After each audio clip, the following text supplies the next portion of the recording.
Rayman, Rayman, Rayman. Now this franchise has a lot of ups and a lot of downs. In my opinion, the main series are great, whilst the spin-off are not so good. Now I remember back in 2003 I wanted a new Rayman game, but we didn't get anything apart from spin-offs until 2011 with Rayman Origins. But in between those times we had the Raving Rabbit series, which I haven't played because I don't want to. The trailers didn't grasp me and it wasn't Rayman, it's just more of those crazy things. We had Rayman Jr. for the PlayStation 1. It's like helping you learn English and mathematics. Again, I don't mind those, but those are the ones we're not focusing on right now. Today we're gonna focus on a spin-off that in my opinion is the best of them all, and that is Rayman M, also known as Rayman Arena outside of Europe. Now why did they change the name? Reason being is because they didn't want people to confuse M with ESRB rating for mature. This game is also a party multiplayer as well, so I guess it's up there with the great Mario Party and the terrible Crash Bash. Developed and published by Ubisoft, the game was released in between 2001 to 2002 and is split into two versions, the original PlayStation 2 and Windows, and the North American GameCube and Xbox that features exclusive content. And those exclusive content were a new main menu, a new intro and a new outro, new cutscene where Murphy explains the basics of different game type, difficulty level in a single player mode, beginner, pro and master, modified level design of some levels, one new character who is Dark Globot, and a new unlockable skin which is Dark Rayman, a new game mode which is Time Attack, a new race exhibition level which is called Extreme Slide, 3 new battle exhibition levels which are called Pack Arena, Low Gravity Arena and Kurai, Born to Slide and Street Stress renamed to Street Stress and Run Run respectively. Race, Lum Spring and Lum Fight were renamed to Obstacle Racing, Freeze Combat and Total Fight. It also removed 5 game modes, Training, Popolopoi, Lum, Kill Time and Capture the Fly. It also removed 2 bonus league race levels which were Big Bang and On. And it had modified character themes for Glowbox and Tilly for all race levels. New character theme for every character in the factory race levels. So there you go.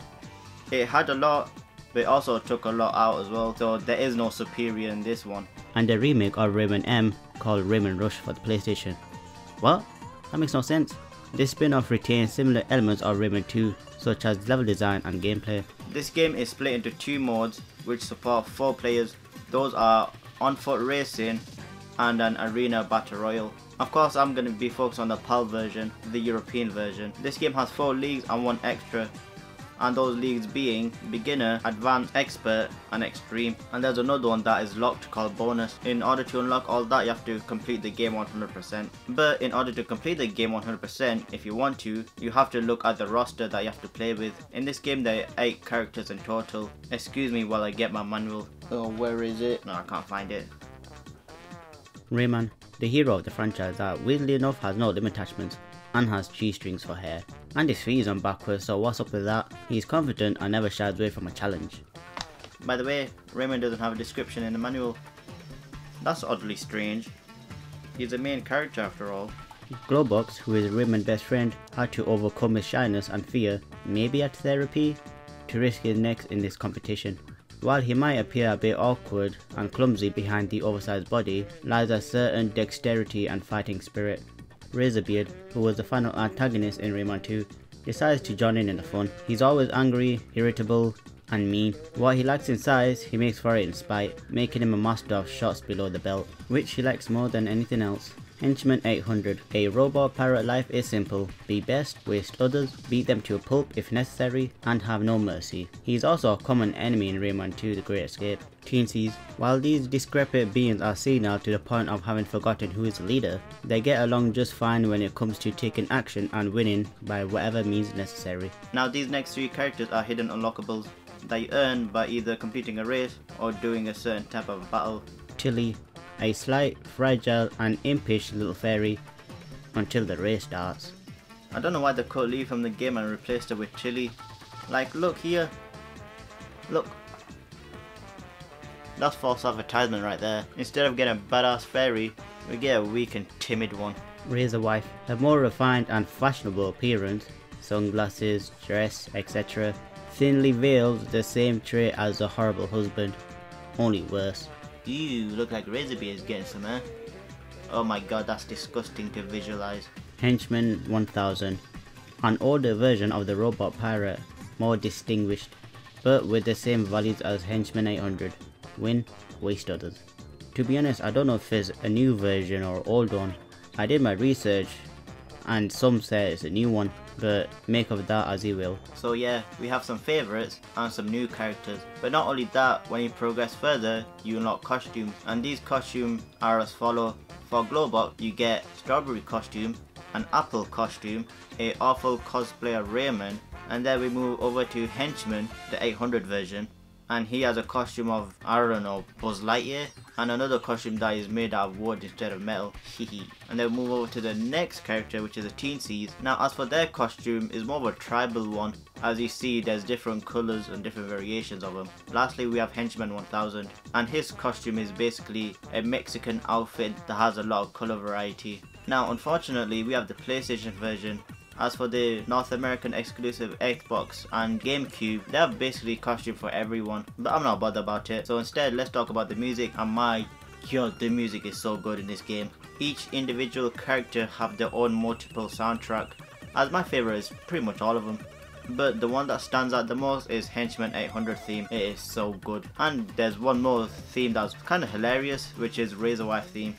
It's more like an opera theme, which is funny. Now since this game doesn't have no story mode, I'm going to be focused on the races and the battle arena. But first let me explain the battle modes. Lump Spring is simply collect a total of 5 lumps. However, you free the opponent by shooting them with ice bullets. But be careful as they can do the same, and can get real hectic when it's a 4-player battle to collect the lumps. Lump Fight is basically a battle royale. You take weapons from the generator that are silver and gold, and it will get you a list of weapons that are fake generator, looks like a real generator but works like a bomb. It explodes on contact or just when after a character passes nearby. The explosion inflicts 3 hits. You got to be a bona fide idiot to get hit by that. Item Leech steals the weapon carried by the nearest opponent, or if none are being carried, it takes on from the generator.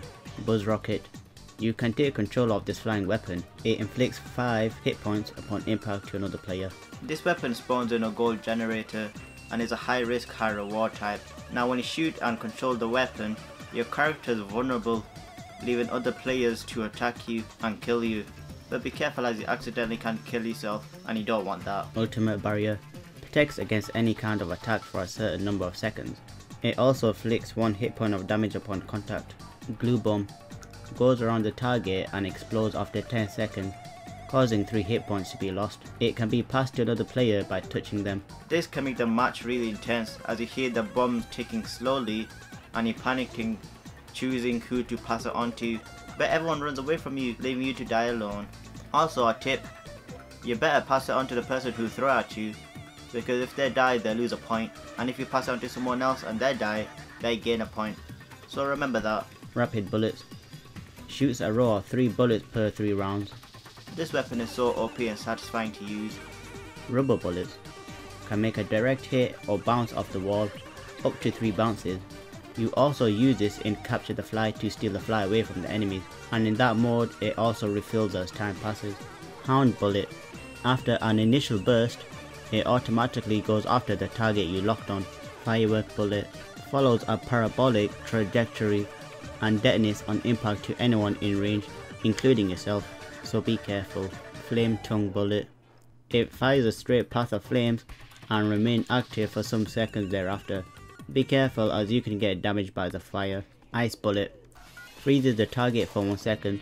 Now this isn't in the Lump Fight, but is in Lump Spring, as it refills over time, and each time you reduce 5 hit points to 0, you gain 1 lump. Do that 5 times and the match is yours. Capture the Fly is that you take a light fly and keep it for as long as possible, up to 10 seconds. You can steal the fly from the AI by shooting at the fly carrier, but be careful as they can do the same, and it's worse when it's a 4 player trying to capture the fly at the same time. Now with the battle synopsis is done, it's time for the race, as first we tackle the training mode. In this one, it lets you scope out the map that you're racing in, and then there's race. They simply just finish first in a set number of laps, and once you finish a race, you'll be greeted by a death animation. Like seriously, these death animations are horrible, but oh well, I guess that's our prize. Ooh jeez, I guess they were lying when they said it was a battle royal. Popolopoi, or however you say it, is that you finish the race before the time reaches 0. but you can get extra time by shooting butterfly. Now it's crucial for you to learn the layout and plan the race, as you can't go the same route unless you want to fail.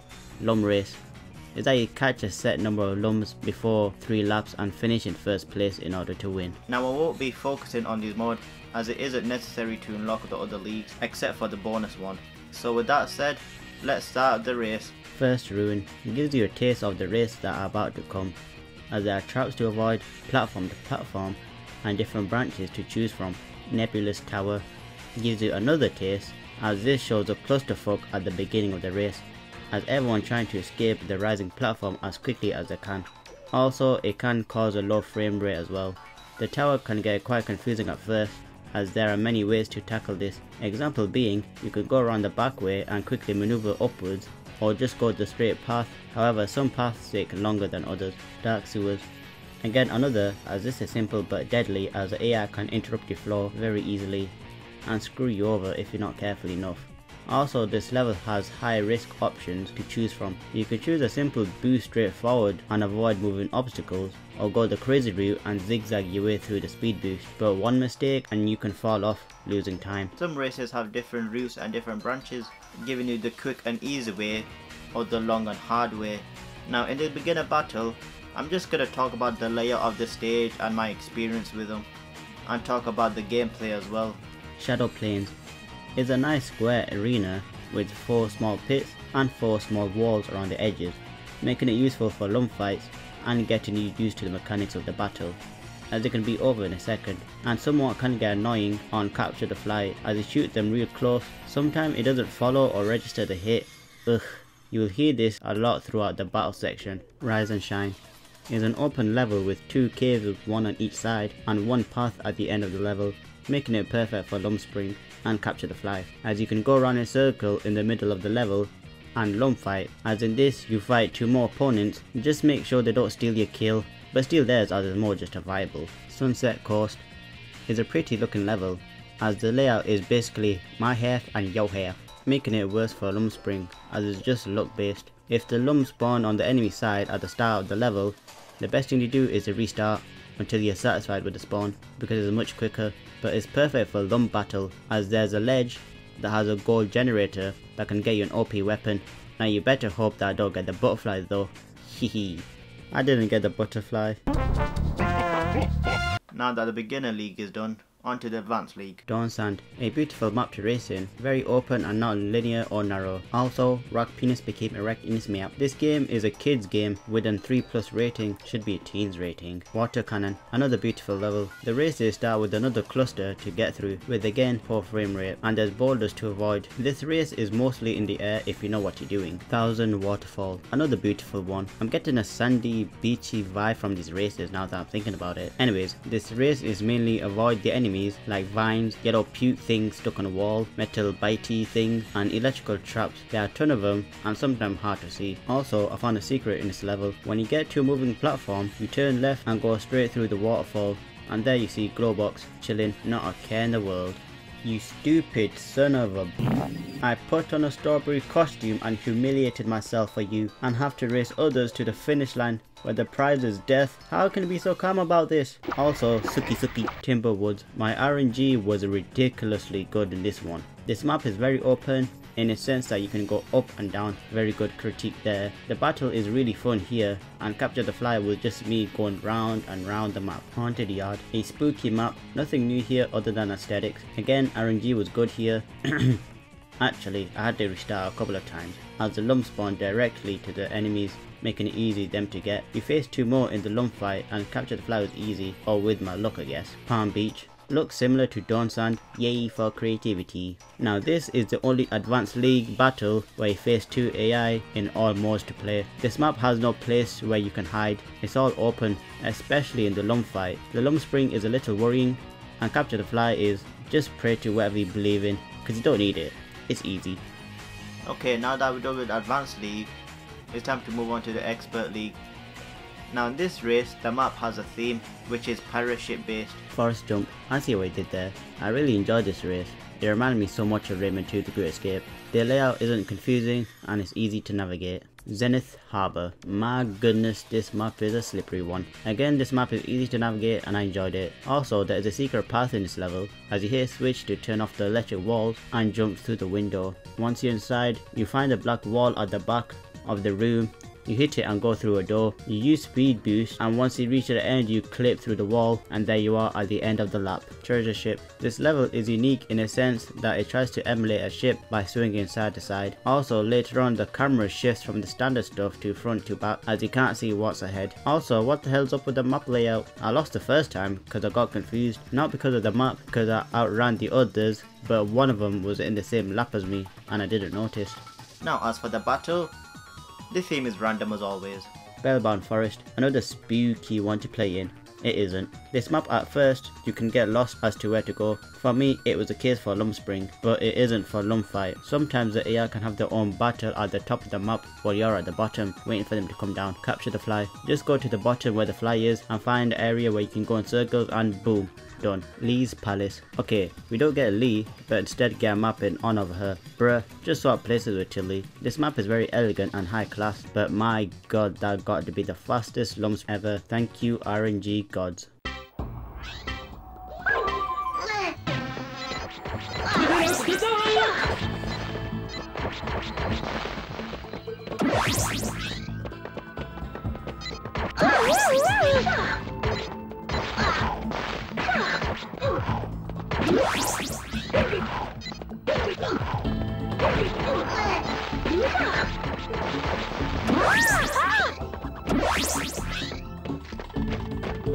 The battle mode, you can explore more of the map. The fight is normal as always. I did get spawn killed, which was annoying. Capture the fly. What was more annoying was that you can't cheese your way to win. It's funny how that becomes the standard of capture the fly now, is to cheese your way out of it and not use skill. Coconut Island, very chill and mellow. The Lump Spring was again a little worrying, cause the map, if I visualize it, it's like a giant S. Now since this map has no top layer, it's pretty much the ground with the ditch, which is good for lump fight and capture the fly. Now that the Expert League is done, it's time to, you guessed it, move on to the Extreme League. The last one. Kinda. The theme for this one is that it has lots and lots and lots of oil, and is set in factory.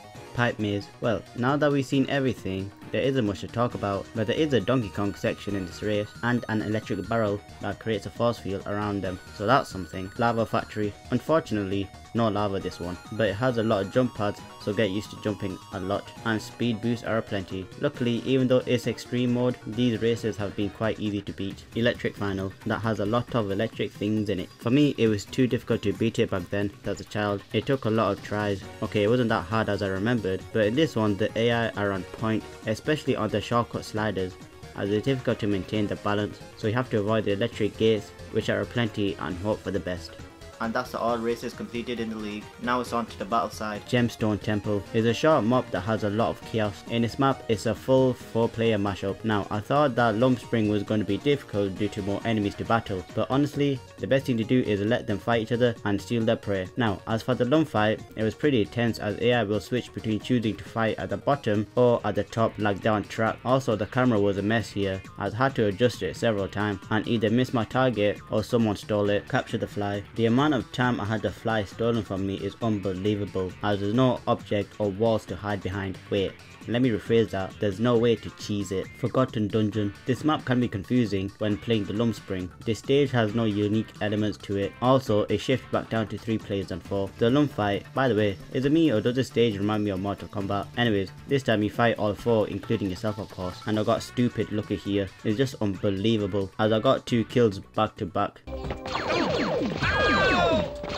Capture the fly. If you think you can cheese them by going in circles, you're wrong, as they learned from your skillful tactics. So just do what I did and bounce up and down, and maybe go around a few times. Also, there's 3 of them. Again, ghastly trees. Someone needs to start making these spooky maps, man. Now this map uses trees, no surprise, as it's aesthetic. The Lump Spring now jumps back to 4 players.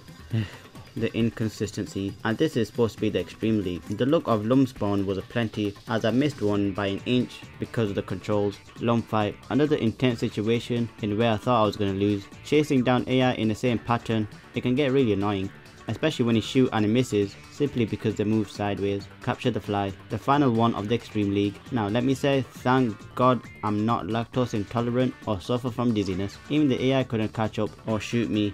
Okay, sometimes it hits, but up to no avail. So that was all the league, from beginner to extreme.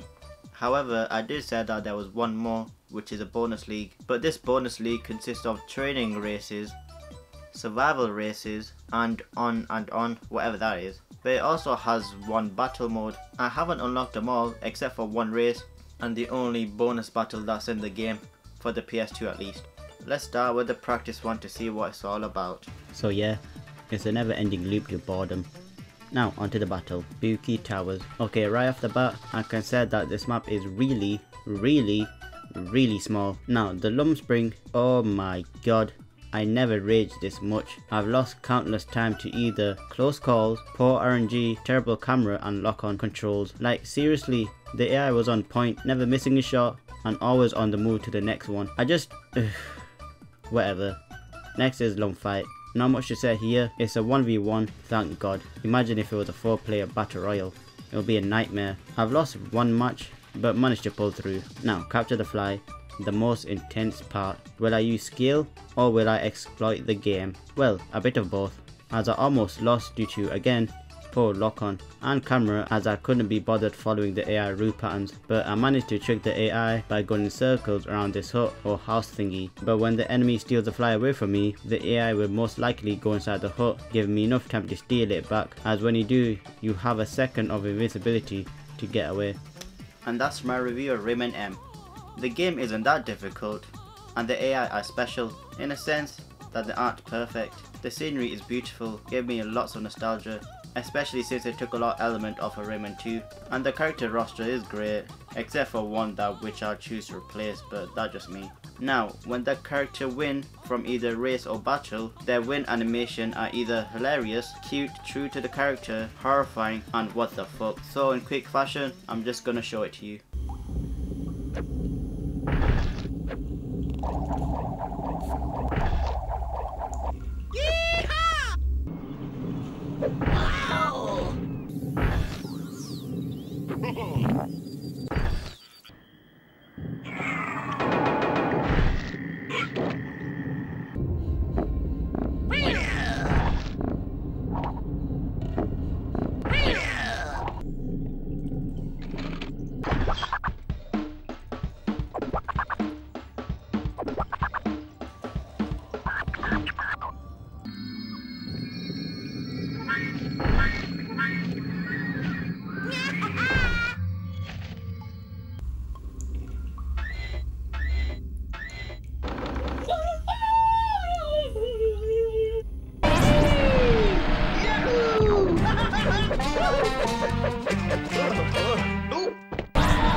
I wonder which one was your favourite. I enjoyed listening to the official soundtrack of the game. I insist that you listen to it, it really is that good.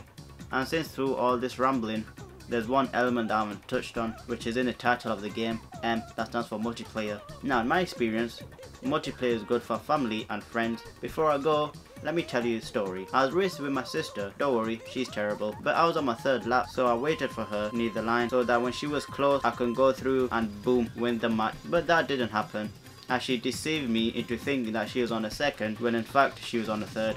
And I never felt so betrayed in my entire life. Seriously, for me that's top 10 anime betrayal right there. I still get nightmares every time I think about it.